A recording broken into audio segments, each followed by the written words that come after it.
Case పెట్టడానికి స్టేషన్కి వెళ్లిన ప్రభావతికి రోహిణి, మనోజ్ల కల్పన డబ్బులు గురించి చెప్పిన పోలీసులు అసలు ఇదంతా ఎలా జరిగింది అనేది వీడియోని స్కిప్ చేయకుండా చివరి వరకు చూడండి. గుండె నిండా గుడిగంటల సీరియల్లో ఏం జరగబోతుందో ముందుగా తెలుసుకోవాలి అనుకుంటే వీడియోని లైక్ చేసి ఛానల్ని సబ్స్క్రైబ్ చేసుకుని పక్కనే ఉన్న బెల్ సింబల్లో ఆల్పై క్లిక్ చేయండి. మీనా జోడీ మీకు నచ్చినట్లయితే కమెంట్లో ఎస్ అని టైప్ చేయండి.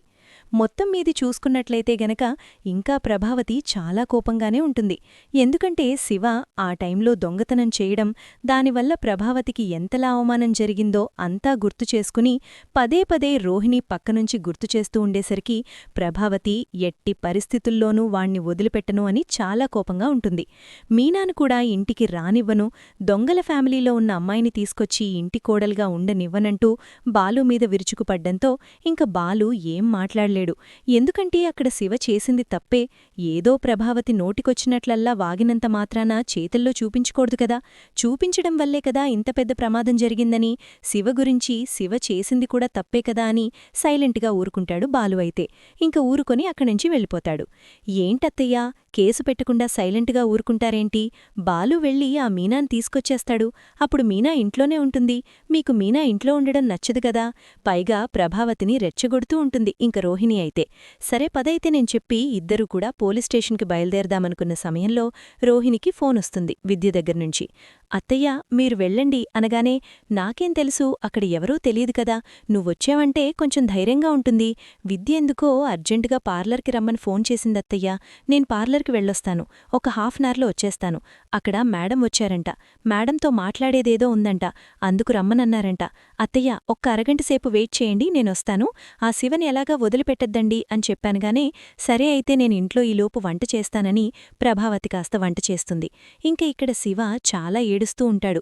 ప్రాణాలు తీసుకోవడానికి కూడా ప్రయత్నం చేయడంతో బాలు అయితే మోటివేషన్ చేసి, నువ్వు ప్రాణాలు తీసుకోవద్దు, నీకెలాంటి కష్టం లేకుండా చూసుకునే బాధ్యత నాది బావా, నన్ను పోలీస్ స్టేషన్కి తీసుకెళ్తారా, జైల్లో పెడతారా అంటూ తెగ బాధపడుతూ ఉంటాడు. లేదు, బాధపడద్దు, నేను చూసుకుంటానని చెప్పాను కదరా, నువ్వు దేని గురించి ఆలోచించొద్దు, నేను చూసుకుంటాను. నువ్వు దేని గురించైనా టెన్షన్ పడితే మళ్ళీ చాలా పెద్ద ఇష్యూ అవుతుంది. నువ్వు దీని గురించి ఆలోచించొద్దు. నేను నీకెటువంటి ప్రాబ్లం లేకుండా చూసుకునే బాధ్యత నాది.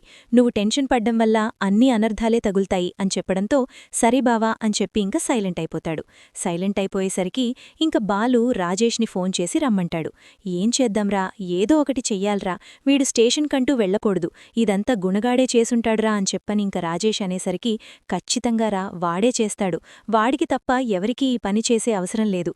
నా ఫోన్ను కొట్టేసి నా ఫోన్లో వీడియో ఉందన్న విషయం వాడికి తెలుసు, ఈ శివగాడు చెప్పే ఉంటాడు, ఆ ఉద్దేశంతోనే వాడు ఫోన్ కొట్టేసి ఇదంతా ప్లాన్ చేశాడు అంటూ మాట్లాడేసరికి ఇంక రాజేషు, శివ ఇద్దరు, రాజేషు ఇటు బాలు ఇద్దరూ మాట్లాడుకుని, ఇప్పుడు ముందు శివను దాద్దాం, నువ్వు శివని తీసుకొని మీ ఇంటికి వెళ్ళు, మీ ఇంట్లోనే ఉండనివ్వు, ఇంట్లోంచి బయటికి రానివ్వద్దు, ఏదో రకంగా ఇక్కడ్నించి తీసుకువెళ్ళిపో అనగాని, సరేరా అని చెప్పి ఇంక శివని అక్కడ్నించైతే పంపించేస్తారు. పంపించేసేసరికి రాజేష్ వాళ్ళింట్లో ఉంటాడు శివైతే. ఇంక బాలు ఏదో ఒకటి చెయ్యాలి అనే ఆలోచనలో చేస్తూ ఉంటాడు. ఇంక తనకు తెలిసిన బాలుకి, శృతికి చెప్పేసేసరికి వాడు కావాలన్న ఉద్దేశంతో చెయ్యలేదు అంటూ చెప్పడంతో, కరెక్టే కాని ఇప్పుడు మనం ఏం చేయలేం కదా అన్నయ్యా, వాడు కావాలని చెయ్యలేదు, అమ్మ అలా చేసింది కాబట్టే వాడు చేశాడు, సరే కాదనము, కానీ ఇప్పుడు చాలా రిస్క్లో ఉన్నాదు కదా, ఇప్పుడు ఈ విషయం బయటకొచ్చింది, ఇప్పుడు మనం ఎలా వాణ్ణి కాపాడగలుగుతామో అదే కదా అర్థం కాని పరిస్థితిలో ఉన్నాము, ఏదో ఒకటి చేసి మనం కాపాడుకోగలగాలి, కాపాడుకుంటేనే ఏదైనా ఉంటుంది అని ఇంకా ఇద్దరూ కూడా ఆలోచిస్తారు. అలా ఆలోచించిన వాళ్ళు కాస్త, సరే ముందు పాల డబ్బుడమ్మా, నీకేమన్నా సలహా సూచనలేవన్నా తెలుసా, ఎవరినైనా అడుగుతావా అరిగానే, నాకు తెలిసిన ఒక లాయర్ ఉన్నారు, లాయర్కి ఫోన్ చేసి నేను అడుగుతాను బాలు అని వెంటనే లాయర్కి ఫోన్ చేసి అడుగుతుంది. అడిగేసరికి, లేదమ్మా, కేసంటే దొంగతనం ఎవరైతే చేయించారో, అంటే ఎవరి దగ్గరైతే డబ్బులు పోయాయో ఆవిడ, ఏం కాదు మా ఇంట్లో సమస్య అని చెప్పి ఆవిడొక మాట చెప్పిందనుకో, ఏ కేసులు ఏమీ ఉండవు, పోలీస్ స్టేషన్ కూడా తీసుకెళ్లేది గొడవ ఉండదు అంటూ చెప్పడంతో, మరిప్పుడు ఏం చేద్దామంటారు, ఎలా అంటారు ఇదంతాను, ఈ సమస్య ఎప్పుడు సద్దుమణుగుతుంది, ఏ రకంగా సద్దుమణిగే అవకాశముంది అంటూ మాట్లాడేసరికి, ఎలా సాల్వ్ చెయ్యాలి అని చెప్పి అనగానే, ఇది తప్ప వేరే ఆప్షన్ ఏమీ ఉండదమ్మా అంటూ లాయర్ అయితే చెప్తాడు. చెప్పేసరికి ఇంకా అదే విషయం బాలుతో చెప్పడంతో, బాలు అయితే మా అమ్మను ఒప్పించే ప్రయత్నం చేస్తాను అని చెప్పి ఇంటికొస్తుంది. అప్పటికి రోహిణి ఇంటి దగ్గర ఉండదు. ప్రభ ఇంటికొస్తాడు, రోహిణి ఇంటి దగ్గర ఉండదు. ప్రభావతి, సత్యం ఉంటారు. ఉండడంతో ప్రభావతిని ఒప్పించే ప్రయత్నం చేస్తాడు బాలు. ప్లీజ్ అమ్మా, నా మొహం చూసైనా వాడిమీద కేసు నువ్వు పెట్టలేదు సరే, కాని ఇది మా ఇంట్లో సమస్య, మేం చూసుకుంటాము అని చెప్పి ఒక్క మాట చెప్తే వాడిమీద ఎలాంటి కేసు ఉండదు. దయచేసి అర్థం చేసుకో అమ్మా, వాడి జీవితాన్ని నాశనం చెయ్యొద్దు. వాడు నీకేం అన్యాయం చేశాడు అనగానే, వాడు నాకు అన్యాయం చేయడమేంట్రా, ఆ రోజు వాడు దొంగతనం చెయ్యకపోయుంటే నీతో నేను మాటలు పడాల్సిన పరిస్థితి వచ్చేది కాదు కదా. వాడా రోజు దొంగతనం చెయ్యబట్టే కదా నువ్వు నన్ను ఎన్ని మాటలన్నావు, ఎంతలా బాధపెట్టావు. నేను దొంగని, నేను మోసం చేసినట్టు ఎన్నో మాటలన్నావు. అయన్నీ జరగడానికి కారణమయ్యాయి. అదేవాడు నన్నేదో అనకపోయుంటే ఈరోజు ఈ పరిస్థితి వచ్చేది కాదు కదా అంటూ మాట్లాడేసరికి, ప్లీజ్ నాన్న, నువ్వైనా చెప్పు నాన్న, వాడు చిన్నవాడు, వాడేదో ఆవేశంలో తెలిసీ తెలియక చేశాడు. ఆ మాత్రం దానికే అమ్మ ఇంత సీరియస్గా తీసుకుని ఇంత పెద్ద ఇష్యూ చేయడం వల్ల వాడి భవిష్యత్తు నాశనమైపోతుంది. అమ్మా, సాధించేదేముంది, అసలే మా అత్తయ్య వాళ్ళు వాడి మీద ఎన్నో ఆశలు పెట్టుకున్నారు.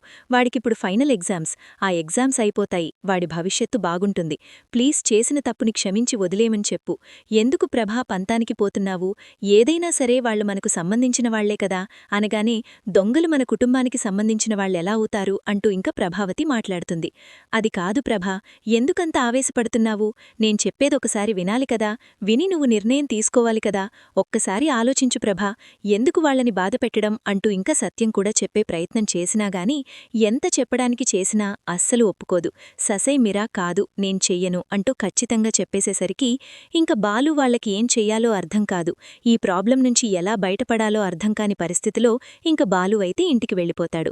ఇంక సత్యం, ఎందుకు ప్రభా అంత పంతానికి పోతున్నావు అనగానే, వాడు నన్ను ఎంతలా అవమానించాడో మీకేం తెలుసు, ఎంత బాధపడ్డానో మీకేం తెలుసు అంటూ ప్రభావతి సత్యం మధ్య క్లాష్ జరుగుతూ ఉన్న సమయంలో అప్పుడొస్తుంది రోహిణి. వచ్చేసరికి వెళ్దామత్తయ్యా అని చెప్పనగానే, ఎక్కడికి అని సత్యం అడుగుతాడు.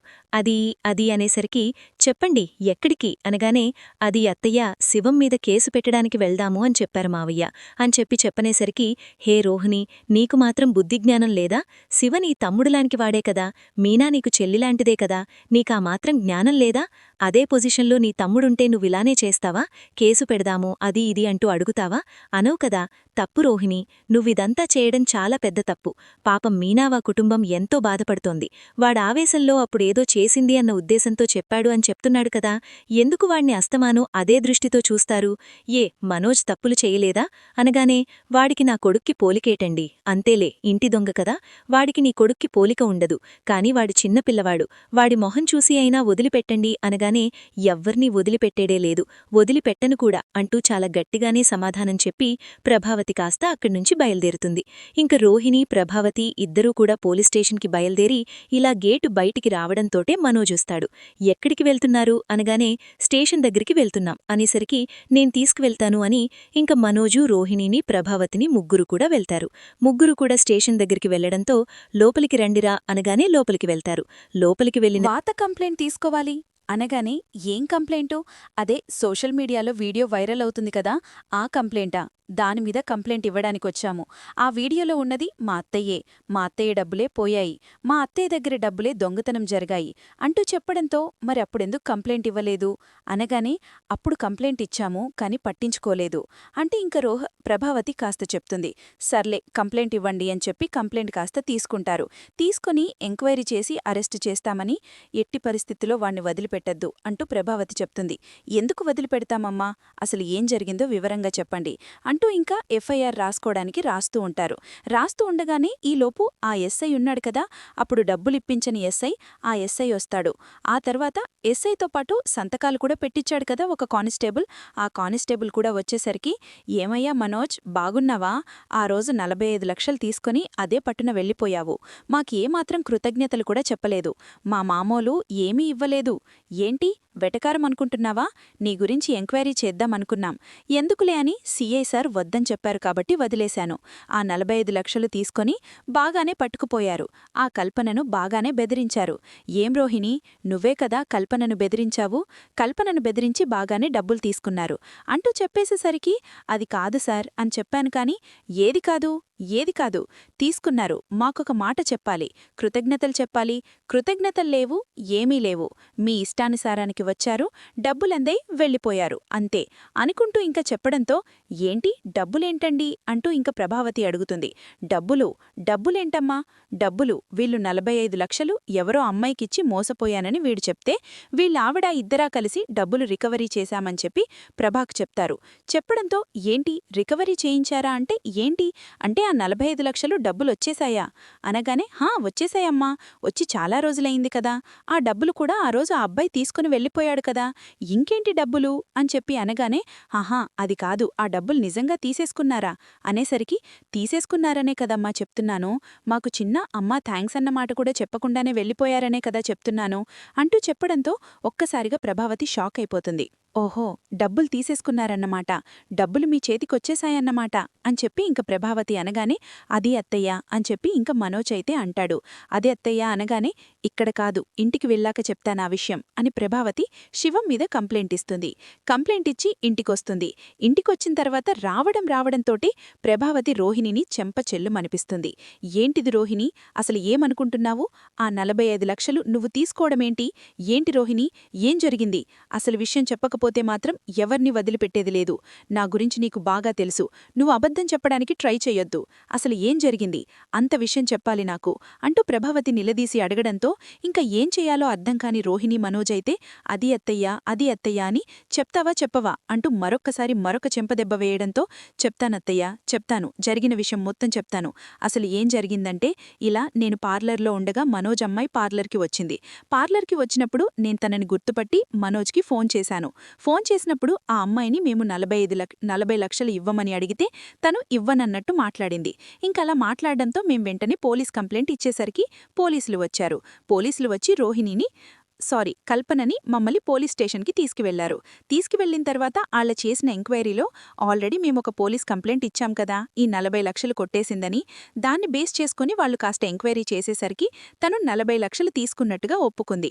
అలా తీసుకున్న తను 45 లక్షలకు బదులుగా 45 లక్షలు డిమాండ్ చేశాము. లేదంటే పోలీస్ కేసు పెడతామని చెప్పాము. 40 లక్షలకి 5 లక్షలు వడ్డీ అని చెప్పి ఆ రకంగా మేం తీసుకున్నాము. తీసుకున్న డబ్బులు ఇంట్లో ఇచ్చేస్తే మనిషికి 10 చెప్పనే కదా వస్తాయి. ఆ ఉద్దేశంతోనే ఆ డబ్బులు 25 లక్షలు మా నాన్న ఇచ్చాడని చెప్పానత్తయ్య అంటూ చెప్పడంతో చెంప పగలవుంటుంది ప్రభావతి. నేను చెప్పింది తప్పు కాదు కదా అత్తయ్య అని చెప్పి అనగానే తప్పు నారా? అసలు మా ఇంటి డబ్బులతో నీ పెత్తనమేంటి? అవి మా భర్త తన లైఫ్ అంతా కూడా కష్టపడి సంపాదించిన డబ్బులవి. వీడు మీనా మెలలో తాలి కడతానని చెప్పిన మాటకి మీనా వాళ్ల కుటుంబాన్ని ఆదరించాలి అన్న ఒకే ఒక్క కారణం చేత ఆయన డబ్బులు మొత్తం వాడికిచ్చారు. కాని వాడు మోసం చేసి మరొక అమ్మాయితో వెళ్ళిపోదాము అని ఫిక్స్ అయ్యి ఆ 40 లక్షలు ఆ అమ్మాయి అకౌంట్లు జాయింట్ అకౌంట్లో వేశారు. అలా వేయడం వల్లే ఆ అమ్మాయి కొట్టుకుని వెళ్ళిపోయింది. ఆ డబ్బులు కాస్త నువ్వు రికవరీ చేశావు. సరే మరి నాకొక మాట చెప్పాలి కదా అత్తయ్య, ఎలాంటి సమస్య వచ్చింది, ఎలా డబ్బులొచ్చాయి, ఆ డబ్బులు మేము ఏం చెయ్యాలి, డబ్బులు మొత్తం ఇంట్లో అప్పగించేలా లేకపోతే ఏం చెయ్యాలి అని నన్నొక్క మాట అడిగే పని లేదా? మీ ఇష్టానుసారానికి మీకు నచ్చినట్టుగా మీరు చేసుకుని వెళ్ళిపోతే ఎలా కుదురుతుందని మీరు అనుకుంటున్నారు? అయినా నా నిర్ణయంతో మీకు సంబంధం లేదా? ప్రతిసారి కూడా మీరే నిర్ణయాలు తీసుకొని మీకు మీరే ఆలోచించుకొని చేసేసుకుంటే సరిపోతుందా? 40 లక్షలకు బదులు 45 లక్షలు తీసుకున్నారు. ఆ డబ్బులు మొత్తం తీసుకెళ్లి బిజినెస్ పెట్టారు. ప్రతిరోజు బాలు లక్షలు మింగినోడా అంటూ డబ్బులు గురించి అడుగుతున్నాడు. మీరా డబ్బులు మొత్తం తీసుకొచ్చి నా భర్తకి ఇవ్వడం మానేసి స్వార్థంగా మీరొక్కరే తీసుకోవడం తప్పనిపించలేదా అంటూ చెప్పేసేసరికి అది కాదత్తయ్యా, నేనదంతా కావాలని అని చెప్పి ఇంక ప్రభావతి అనగానే దాని గురించి